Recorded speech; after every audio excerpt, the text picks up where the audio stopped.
The idea of clean clothing didn't exist either. Washing yourself meant walking into a river and hoping the current did most of the work. Even then, 10 minutes later, you'd be covered in dust, pollen, or the contents of whatever fruit had exploded in your hands. Occasionally, body decoration appeared. Not for modesty, but for intimidation or personal amusement. Smearing yourself with clay could help keep insects at bay, though it also made you look like a confused statue. Rubbing crushed berries into your skin left streaks of red or purple, which might have been considered attractive, or possibly a sign that you'd been in a fight with a particularly juicy plant. Footwear? Not a chance.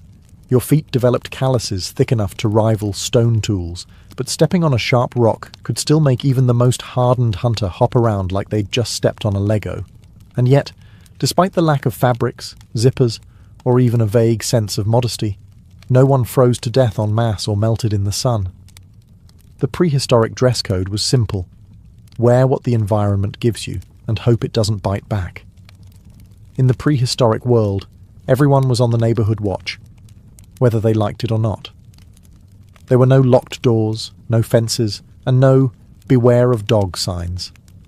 The only thing keeping predators at bay was your ability to notice them before they noticed you. The problem was, predators were everywhere. Some of them hunted at night, some in the day, and some just hung around waiting for you to make a mistake. Big cats liked to lurk in tall grass, blending in until the last possible second.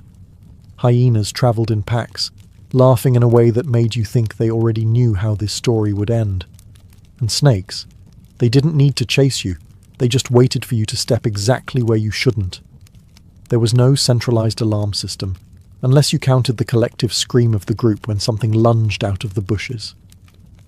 This was often followed by frantic pointing, rock throwing, and the occasional self-sacrificial distraction from the bravest, or most unlucky, member of the band. Survival meant constant awareness.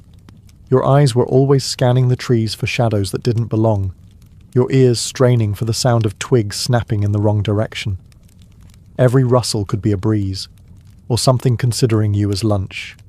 Group living was the only real defense. The more of you there were, the better your chances of spotting trouble early, and, if it came to it, of outrunning at least one other person.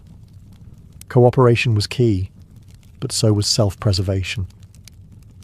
The prehistoric social contract was simple.